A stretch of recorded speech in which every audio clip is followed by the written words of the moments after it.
Tədqiqat zamanı çox böyük və maraqlı və əhəmiyyətli informasiyalarla qarşılaşdıq və bəzilərini biz hətta möcüzə hesab edirdik. Şuşa şəhərinin mərkəzində Yuxarı Gövhər Ağa məscidinin həyətində yerləşən kiçik bir məzarlıq var və orada həm 18-dən çox, təxminən 20-yə yaxın bir məzar var. Üstündə ərəb, fars və türk dillərində ərəb qrafikası ilə epitafiyalar həkk olmuşdur.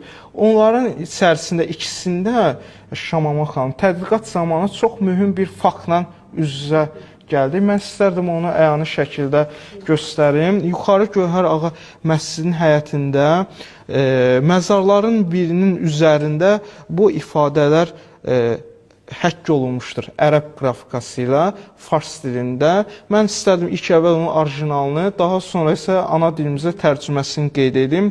Qeyd olunur: Həzə mərqat Məşhədi Süleyman ibn Kərbəlayı Rüstəm dər dəsti əramini məqdul şod dər qurre Rəcəb 1323. Tərcüməsi belədir. Bu məzar Məşhədi Süleyman Kərbəlayı Rüstəm oğlunun qəbridir. Aşağıdakı bizim üçün çox əhəmiyyətli informasiya ilə biz qarşılaşırıq. Qeyd olunur ki, bu şəxs ermənilər tərəfindən qətlə yetirilmişdir. Fars dilində həkk olunmuşdur və tarix qeyd olunur.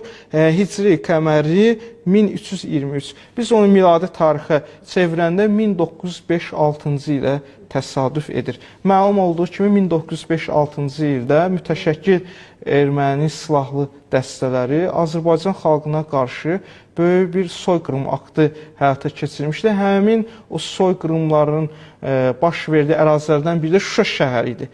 Və orada böyük bir qətliamlar həyata keçirmişlər və həmin o qarşı durmada, həmin o soyqırımda həlak olanların bir qismi Yuxarı Gövhər Ağa məscidinin həyətində basdırıldı və məzarların birində həmin o məlumat qeyd olunur ki, bu ermənilər tərəfindən qətlə yerilmiş.